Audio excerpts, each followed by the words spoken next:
정치부 유호정 기자와 뉴스 추적해보겠습니다. 어서 오십시오. 대통령실 쇄신을 요구했던 한동훈 대표의 메시지가 더 세졌습니다. 맞습니다. 이 독단적 국정 운영을 언급하면서 대통령실을 더 강하게 압박했고요.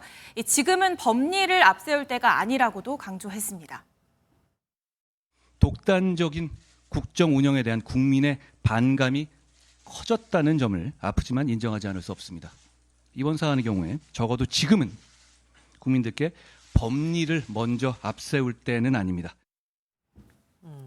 취임 전날 이 당선인 신분에서 나눈 통화는 법적으로 아무 문제 없다고 주장하는 대통령실과 일부 친윤계를 겨냥한 발언으로 풀이됩니다. 특검이나 탄핵 공세에 대해서는 어떻게 얘기합니까? 한 대표 오늘 공개 발언에서 탄핵이라는 직접적인 단어 사용은 없었습니다. 다만 민주당의 헌정 중단을 막겠다고 했는데요. 여기엔 야당이 말하는 하야, 탄핵, 또 임기 단축 개헌을 포함해서 김건희 여사 특검까지도 들어있다는 게 친한계 설명입니다. 김 여사 특검법에는 친한 내에서도 여전히 부정 여론이 높습니다. 일부 여당 지지자들이 이 대통령의 각을 세우고 있는 한 대표에게 배신자 프레임을 씌우려는 것도 부담인데다 이 실제 수사 결과와 상관없이 특검을 시작하는 것만으로도 여론에 영향을 미칠 거란 우려도 감지됩니다. 김 여사 특검법 처리를 최우선 과제로 둔 야당에 맞서기 위해서라도 이 대통령의 진정성 있는 변화가 필요하다고 보고 있습니다.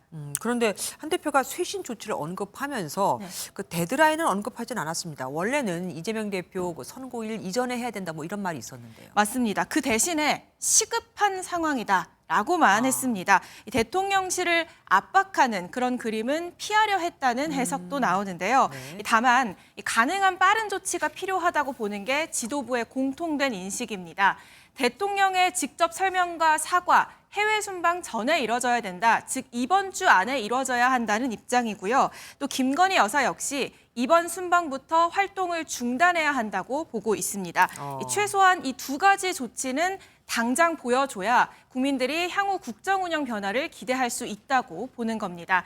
특히 이번 사태는 미 대선이나 외교 일정 등 외생 변수와 연계된 문제가 아니기 때문에 또 이 같은 변화가 신속하게 치러져야 한다고 보고 있고요. 또 이재명 대표 선고 전에 최소한의 조치가 이루어져야 한다는 기대감도 있습니다. 하지만 이걸 다 들었지만 대통령실에 대해서는 뭐 별로 얘기가 없어요. 기류 변화가 없는 것 같지 않습니까? 이번 달 말에 입장을 밝히겠다라는 대통령실 설명에 이 친한계 김종혁 최고위원은 늦다고 했습니다. 집이 화재가 불이 나서 헐헐 타고 있는데 나중에 일주일 뒤에 내가 물 갖고 올게 라고 얘기하는 것과 별로 다를 게 없다고 생각을 합니다. 다만 이전과 다른 점은 쇄신 요구가 개파를 불문하고 여권 전체로 번지고 있다는 건데요. 친윤 행보를 보여왔던 추경호 원내대표와 이 성찰의 메시지를 냈고요. 김재원 최고위원 역시 대통령실의 조치를 오늘 촉구했습니다. 대통령실은 적극적으로 주도적으로 이 사태를 해결하기 위해 나서야 합니다. 국면 전환을 위해서는 뭐든지 해야 할 때입니다. 시간이 지나면 점점 더 강력한 조치를 해야 할지 모릅니다.